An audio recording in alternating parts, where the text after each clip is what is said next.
What it do, mi gente? I've been wanting to do a workbench for a while. Not really to do any work, but just to have it in my garage. Basically just have it available in case I ever need it. Also to kind of organize and maximize the space that I already have in the garage. Before I get started though, I've already swept up. That's why I'm kind of dealing with the allergies with all the Gus's hair and dirt and all the grime that's been in the garage collecting over the last couple months.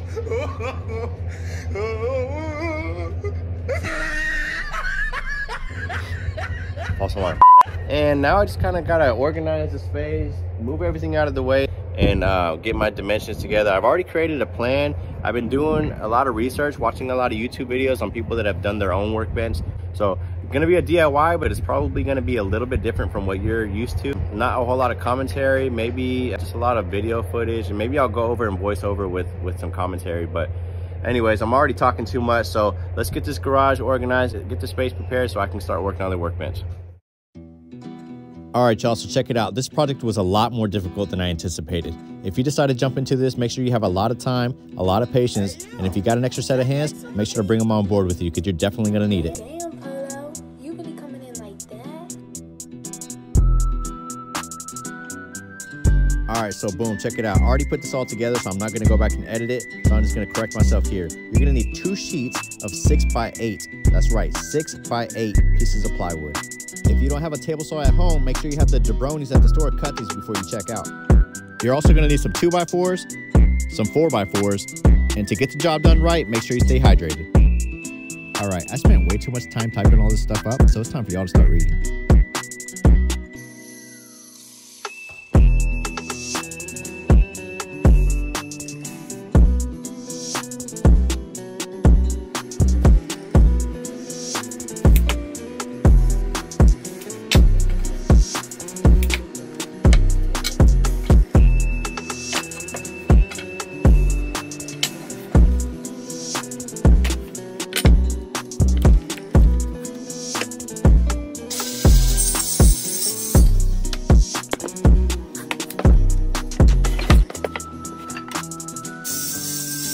Alright, so here's the sit rep. I don't have a table saw or a miter saw, so throughout the video you're going to see me improvising using my circular saw and my speed square.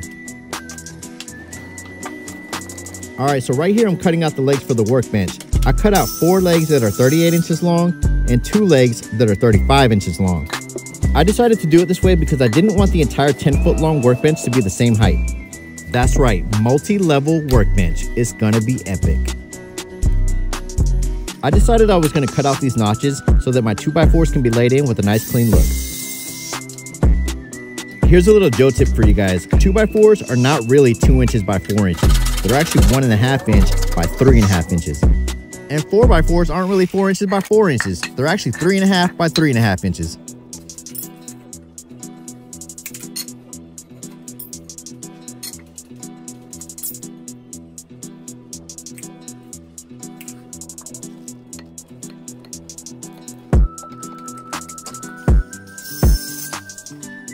This is me improvising with my circular saw again. The ideal tool here is the table saw, but I ain't got one, so this is what I had to do. If you're gonna use this method, make sure your circular saw blade is set to a 1.5 inch cut.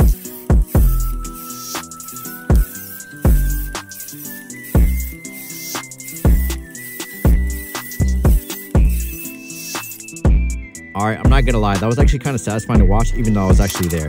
So once you get those things cut out, you're gonna bust them bad boys out with a screwdriver or a chisel, whatever you got, make it work.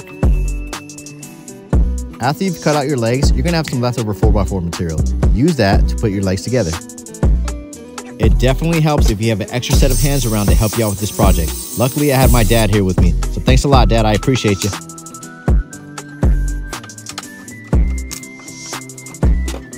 Right here, we're just cutting out some 2x4s. This is what we use all the way around the table to secure the legs together for a nice solid fit.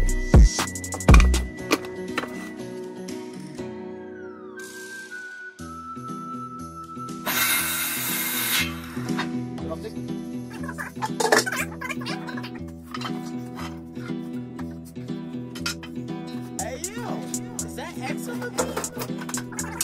Damn, Polo, you really coming in like that?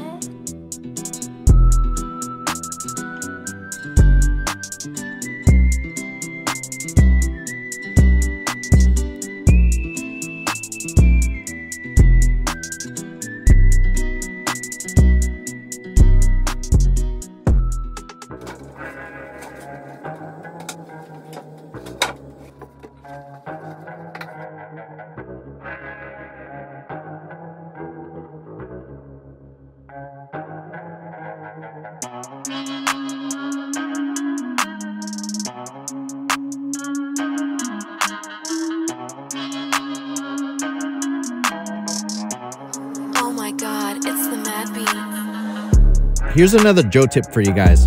If you don't have one of those fancy pocket hole jigs, not an issue. Get your screw started, give it a couple whacks with your hammer until you get the angle you want, and then drive that puppy in with your impact driver, and you're golden, pony boy.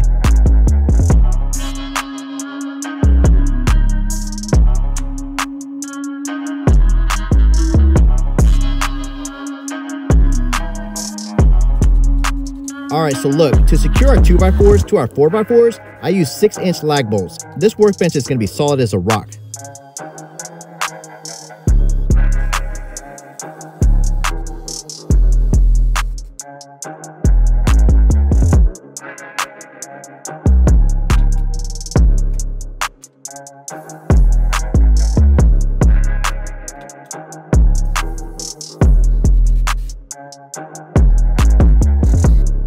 This is where Dad and I really started to find our groove, and we could almost see the finish line.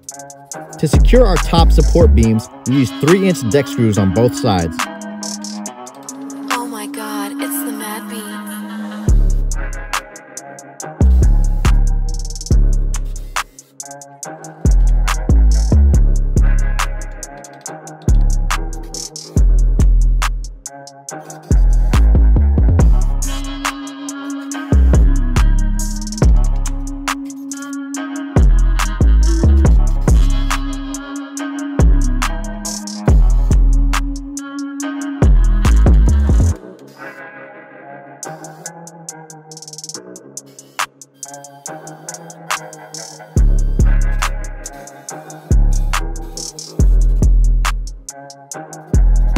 Since I knew the bottom side of this workbench was going to be holding the most load, we decided to use the leftover 4x4 to secure the bottom piece for our support pieces and use 6-inch lag bolts.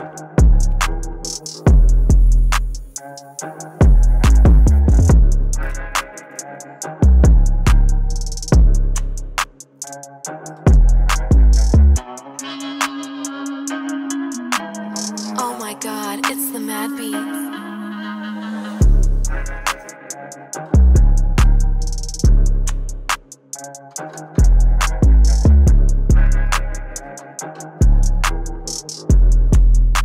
Now all we got to do is secure our pieces of plywood. Remember, the top and the bottom. For this, I decided to use 2-inch wood screws.